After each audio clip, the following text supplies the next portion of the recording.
오늘은 우리는 교회입니다 81번째 시간으로 사도행전 21장 17절부터 21절까지 말씀을 통해 하나님이 하신 일을 낱낱이 말하니 하나님이 하신 일을 낱낱이 말하니라는 제목으로 말씀을 나누겠습니다.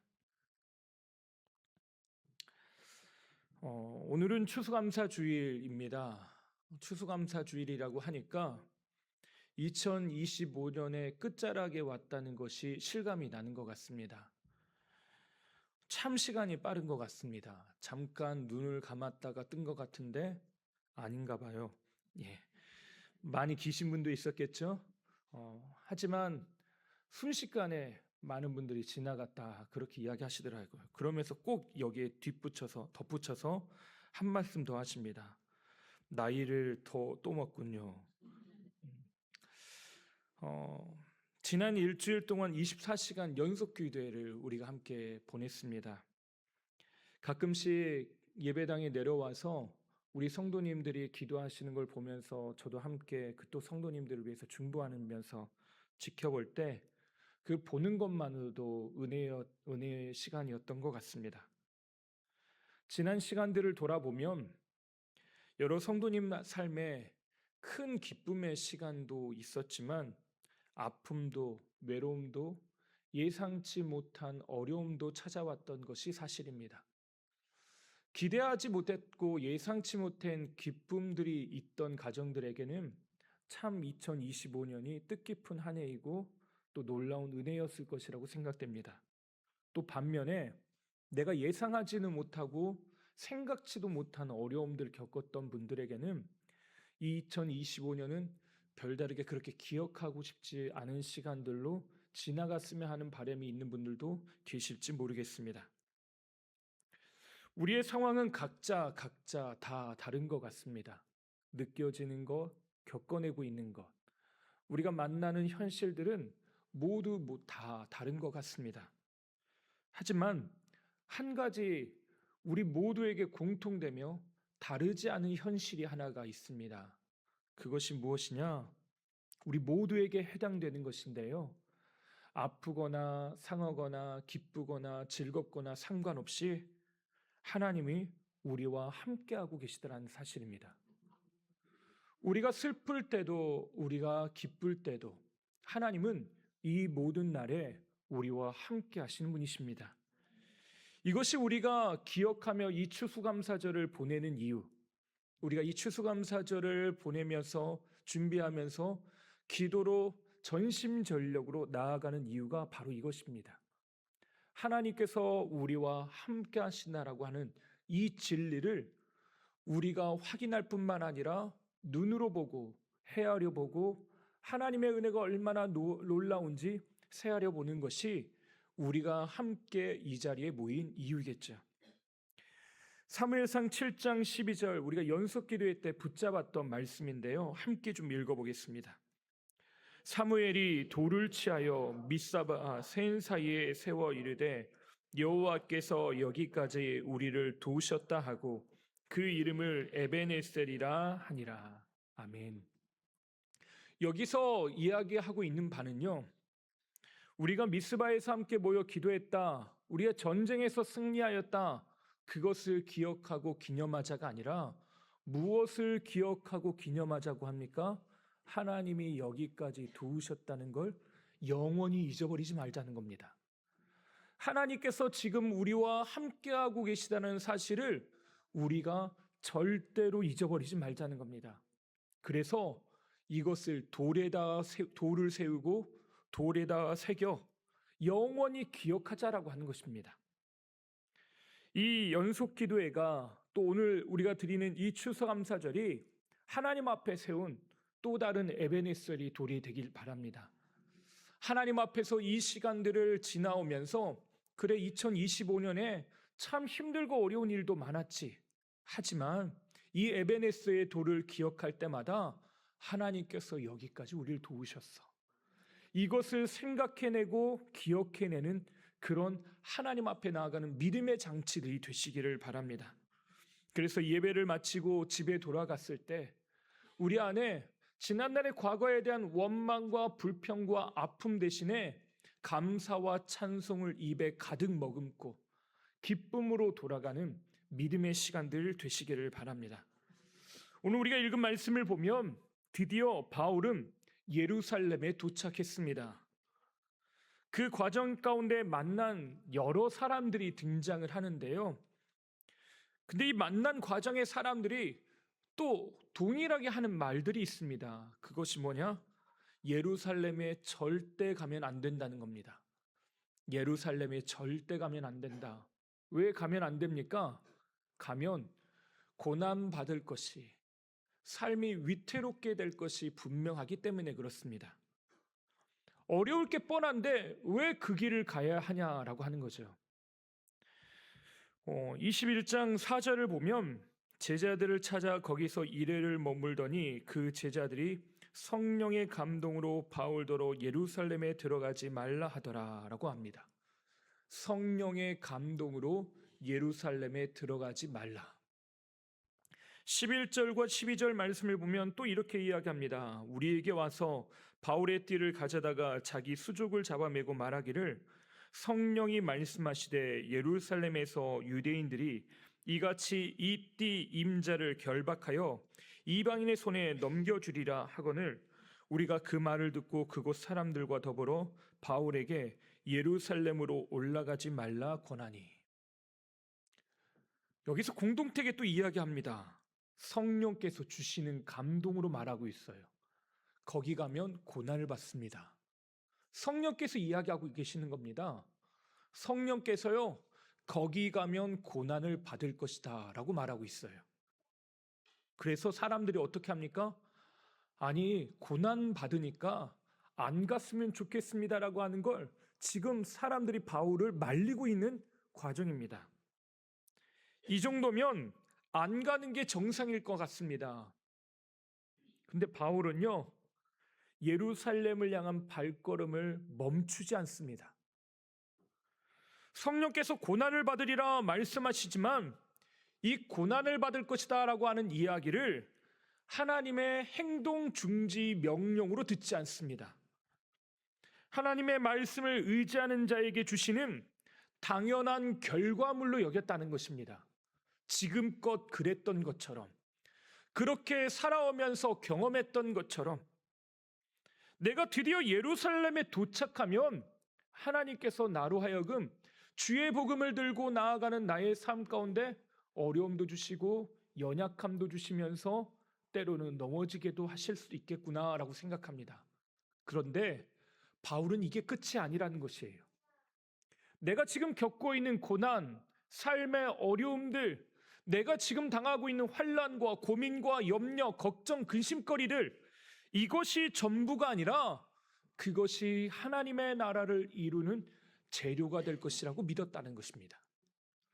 내가 오늘 살아가고 있는 삶의 자리에 겪어내고 있는 수많은 상황과 사건들이 그냥 나에게 어쩔 수 없이 빨리 지나가면 좋았을 만한 일들로 지나가는 게 아니라 모든 삶의 순간들, 심지어 내가 회피하고 싶고 피하고 싶은 나의 삶의 순간들마저도 하나님께서는 이 모든 것들을 모아서 이 재료를 한데 믹싱하셔서 합력하여 선을 이루시더라는 것입니다. 바울은 이 사실을 믿었습니다. 그래서 우리가 새벽에 봤던 디모데후서 말씀을 보면 바울은 너도 나와 같이 고난을 받으라 요구하는 것입니다. 왜 그렇습니까? 하나님께서 이 모든 현실 가운데도 하나님이 함께 하심으로 말미암아 반드시 선으로 우리를 이끌어 주시고 인도해 주실 것을 믿었기 때문에 그렇습니다. 바울이 예루살렘에 도착했을 때 그 두려움의 땅에 머물렀을 때 만약 저라면요, 신변을 보호해 줄 사람을 찾거나 아니면 숨을 곳을 찾았을지도 모르겠습니다. 왜냐? 고난은 웬만하면 안 당하고 싶거든요. 어려움을 겪고 싶지 않을 것 같습니다. 그런데 바울은 그것 대신에 무엇을 했냐? 사람들을 만나서 내가 이런 어려운 일들을 겪어왔습니다. 내가 그럴 때마다 분통이 터졌습니다. 내가 얼마나 어려움을 당한 줄 아십니까? 라고 하는 옛 이야기들을 사람들에게 털어놓는 것이 아니라 그가 한 일이 있습니다. 15절부터 보면 18절까지 말씀 보면 예루살렘으로 올라가서 가이사랴의 제자들 몇 사람들과 함께 나손이라고 하는 제자의 집으로 찾아갑니다. 그곳에서 머물고 유숙하게 되죠. 거기에서 형제들, 예루살렘에 있는 성도들이 이 바울을 기꺼이 영접하고 맞이합니다. 그리고 그들과 함께 야고보, 예루살렘 교회의 리더를 만나게 되죠. 그리고 이렇게 이야기합니다. 우리 19절 말씀을 함께 읽어보겠습니다. 19절입니다. 바울이 무난하고 하나님이 자기의 사역으로 말미암아 이방 가운데서 하신 일을 낱낱이 말하니. 바울이 뭘 했다고요? 하나님이 하신 일을 낱낱이 말하였답니다. 낱낱이 일일이 하나님께서 무엇을 하셨는지, 어떻게 인도하셨는지를 하나하나 이야기했대요. 바울은 머릿속의 생각의 구조가 그렇습니다. 사람을 만나면 늘 하는 행동이 뭐냐? 하나님께서 나를 여기까지 인도하셨다. 하나님께서 여기까지 우리를 인도하셨다. 하나님께서 내 안에 이렇게 일하시고 역사하셨다. 그것이 자연스럽게 터져나옵니다. 그래서 우리가 1차 전도여행부터 봤지만요, 바울이 사람들에게 돌에 맞아서 성 밖으로 버림받았습니다. 버림받았으면 어떻게 됩니까? 그 자리에서요 겨우겨우 살아서요 일어납니다. 사람들은 죽은 줄 알고 버렸을 정도니까 얼마나 이 사람이 피투성이가 됐고 사람들이 봤을 때 죽었다고 말해도 아무 이유가 없는 그런 정도의 지금 아픔을 겪고 있는 겁니다. 그러면 그냥 입 꽉 다물고 이 시간이 지나가도록 기다려야 되잖아요. 근데 바울이요 일어나서 바로 다음날 어떻게 되냐? 다시 자기를 돌로 쳤던 성으로 다시 기어 들어갑니다. 가서 한 게 뭔지 아십니까? 복음을 전했다. 제자들을 세웠다는 겁니다. 거기에서 떠나니까요. 떠나서 사람들이 계속해서 쫓아옵니다. 이 바울을 핍박하기 위해서 사람들이 몰려다녀요. 근데 그때도요. 바울이 좀 잠잠고 있으면 어쩌습니까? 저라면요. 입을 잠깐만 닫고 있으면 될 것 같다는 생각이 있을 것 같습니다. 이 시간들 잠깐 지나면 조용해지면 그때 하자. 근데 바울은 이게 안 되나 봐요. 바울은 사람들만 만나면 하나님이 하시는 일들, 하나님이 우리를 얼마나 사랑하시는지, 하나님이 우리를 어떻게 구원하시는지를 그 이야기들을 이야기하고 떠들고 고백하고 말하기 시작합니다. 가만히 있지를 못해요. 사람들이 오죽했으면 오늘 말씀에요. 예루살렘에는 제발 좀 가지 맙시다. 예루살렘에는 절대 가면 안 됩니다. 왜 그렇겠습니까? 바울이 뭘 할지 뻔히 알기 때문에 그래요. 이방 사람들에게 넘겨진다라고 하는 말은 로마 사람들에게 예수님이 십자가에 달려 돌아가셨던 것처럼 똑같이 바울도 죽임을 당할지도 모른다라고 하는 그 두려움이 있었던 것입니다. 그러면 어떻게 해야 돼요? 제발 좀 가지 맙시다. 제발 좀 가면 안 돼요. 내 말 좀 들읍시다. 성령께서 말씀하시잖아요. 하잖아요. 근데 바울은 어떻게 했다고요? 그 두려운 현실, 내가 겪고 있는 수많은 아픔과 두려움의 현실, 고난 앞에서 뭘 했냐? 그 와중에도 뭐래요? 하나님이 하셨습니다. 하나님이 일하고 계십니다를 이야기하기 때문입니다. 실제로 교회 리더들을 만나서 양해하고 들으십시오. 저 죽일 놈. 내가 그 사람들만 생각하면 치가 떨린다고. 만나서요. 그 사람 뒷담화하고 그 사람 이야기하면서 밤새도록 그 사람 욕해줘도 시원찮을 판입니다. 내가 다니면서 얼마나 어려움 당한 줄 아냐? 그 사람 보면 내가 생각하기도 싫다. 절대 그 사람 생각하지도 말아라. 근데 뭐라고 바울은 뭐라고 이야기해요? 그 이야기라고 한 전혀 이야기하지 않습니다. 하나님이 하셨습니다. 하나님이 일하셨습니다. 나도 모르게 원망이 흘러나오고 나도 모르게 불평이 입술에서 터져나올 수 있는데 바울은 어떻게 했다고요? 자기 입술에 파수꾼을 세우고 하나님이 하셨다고 믿음으로 고백하더라는 것입니다. 감사는 여기서부터 시작이 되는 것입니다. 지금 내가 겪고 있는 상황과 현실을 하나님이 어떻게 일하시고 역사하시는 것을 보는 것으로부터 시작되네요. 그것을 믿음으로 고백해내는 것으로부터 시작됩니다. 예전에 우리 전도사님이 보면요, 찬양 인도하시기 전에 꼭 이렇게 인사하시더라고요. 하하. 예, 뒤에는 생각이 안 나시나 봐요. 예, 하나님이 하셨습니다. 하나님이 하십니다. 이렇게 하셨던 것 같은데 맞는지 모르겠습니다. 예, 맞죠? 예, 하나님이 일하고 계시다는 걸 고백해야지만 그것이 우리의 인생의 변화가 찾아오는 겁니다. 하나님이 일하셨는데, 성령님이 인도하셨는데 왜 내가 이런 어려움을 당해? 사람들이 그렇게 생각하죠. 근데 제가 누가복음의 말씀에 예수님께서 40일간 금식하러 가실 때 이야기들 여러분에게 말씀드린 적이 있습니다. 예수님께서 40일 동안 마귀에게 시험을 당하기 위해 광야로 가십니다. 40일 동안 금식 기도하시죠. 공생애를 시작하시면서 첫 번째 주님이 하신 일입니다. 근데 거기에 누가복음은 놀라운 말을 하나 기록을 했습니다. 성령에 이끌려 마귀에게 시험을 받으셨다. 이게 사실 이해가 안 됩니다. 아니, 하나님이 일하시고 하나님이 인도하시고 성령님이 인도하시는데 왜 우리에게 고난이 있습니까? 왜 우리에게 문제가 있어요? 우리 이게 이해가 안 되는 포인트예요. 지금 말씀에서도요, 하나님이 인도하시고 하나님이 이끌으시고 하나님이 붙들고 계신데 왜 우리에게 문제가 일어나는 것다는 겁니다. 그런데 제가 이게 복음이라고 말씀드렸습니다. 왜 복음이라고 말씀드렸습니까? 고난을 받는데 이 고난을 이기는 유일한 방법이 뭐라고요? 성령께 이끌림 받아서. 성령께 이끌림 받지 않으면요, 그 마귀의 시험에 우리는 넘어질 수밖에 없는 것입니다. 성령께 이끌려 마귀에게 시험을 받다. 성령께 이끌려 우리가 고난 가운데 들어간다.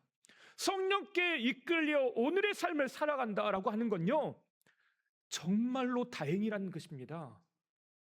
우리에게 주시는 하나님의 은혜가 무엇이냐? 우리로 하여금 지금의 현실들, 지금의 상황들을요, 성령께서 넉넉히 이기게 하시더라는 것입니다. 우리는 절대로 나의 힘, 나의 경험, 나의 생각으로는 이길 수 없습니다. 배고파 죽겠는데요, 앞에 돌덩이를 떡으로 이미 보이고도 남았을 지경입니다. 그걸 예수님이 왜 못 만드시겠습니까? 아이의 도시락 가지고 오병이어 가지고 5,000명도 먹이시는데 그까이 거 하나 못 하시겠습니까? 하나님은 다 하실 수 있습니다. 그런데 하나님께서 인도하시는 것은 무엇입니까?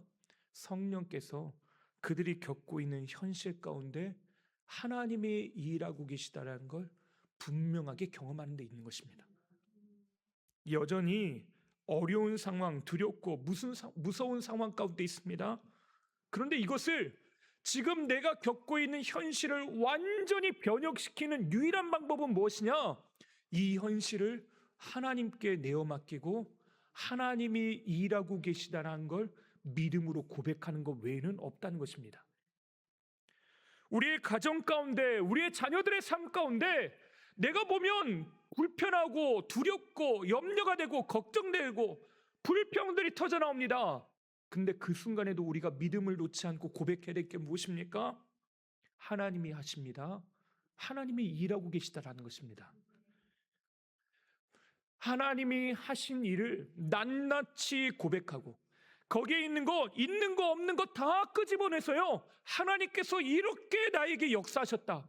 불평과 원망거리를 찾아내는 게 아니라 하나님이 무엇을 하고 계시는지 찾아내고 또 찾아내서 그것을 고백해냈다는 것입니다. 이것이 감사입니다.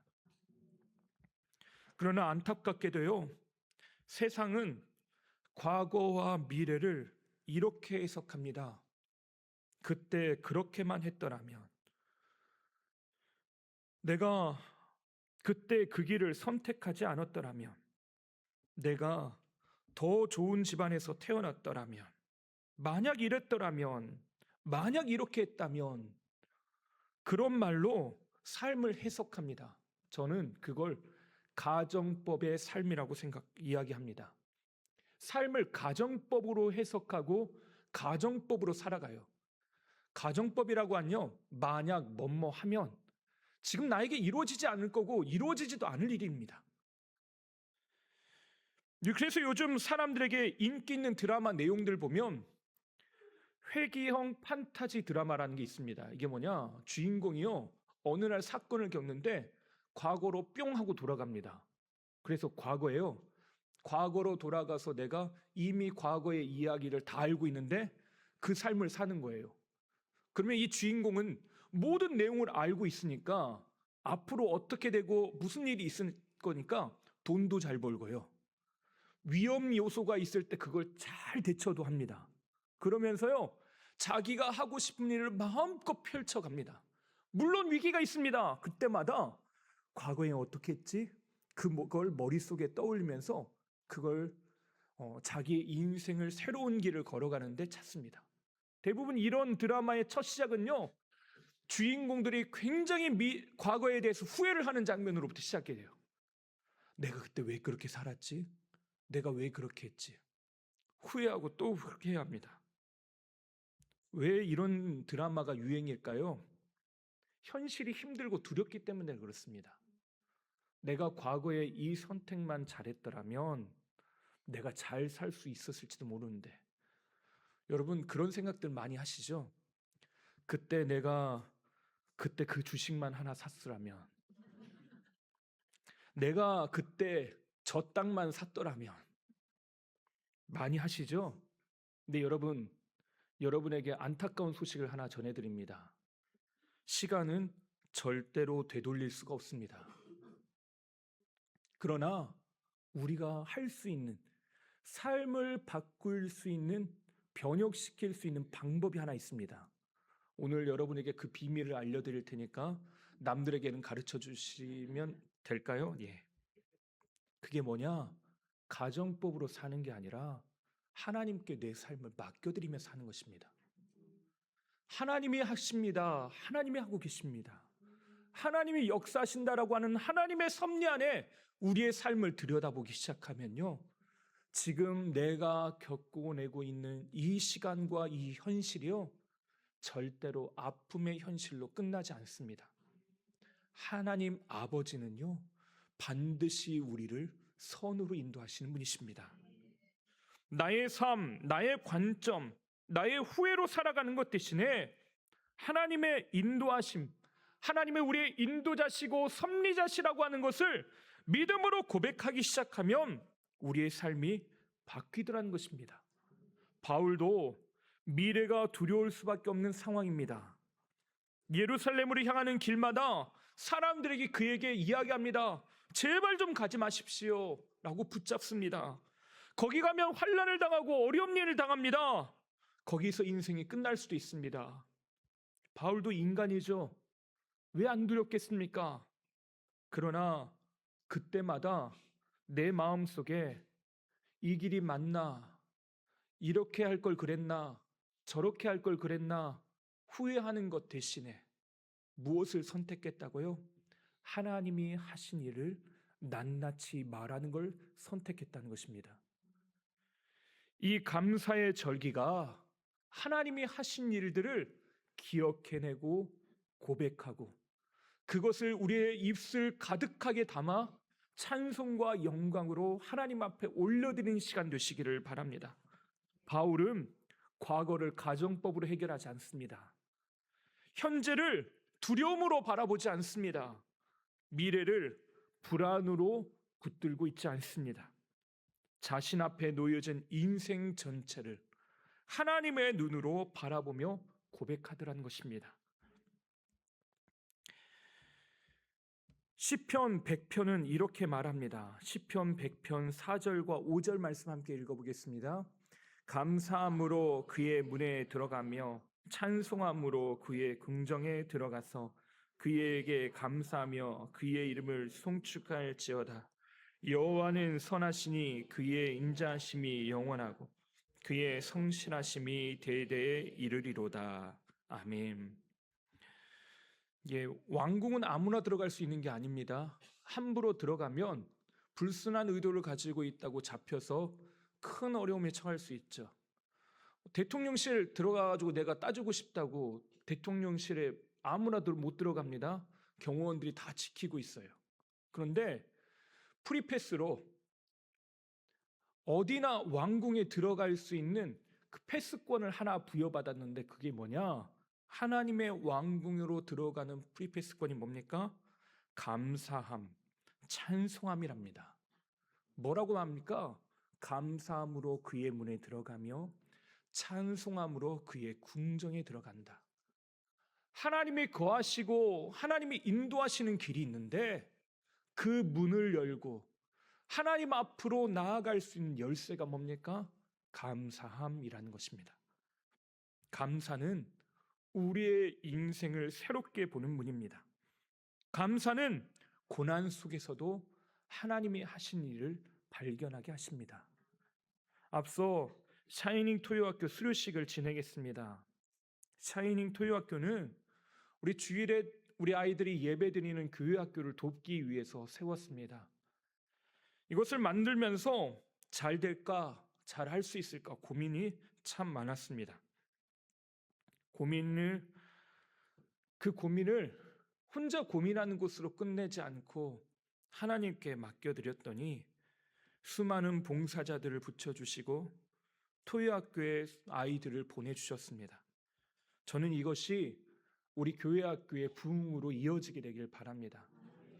앞서 우리 장로님이 말씀하셨던 것처럼 이 지역사회에 빛이 되는 아이들로 자랄 뿐만 아니라 그렇게 아이들이 하나님의 빛을 바라보고 하나님의 빛이 그 가슴 가운데 열려지는 그런 전도의 장이 되기를 바랍니다.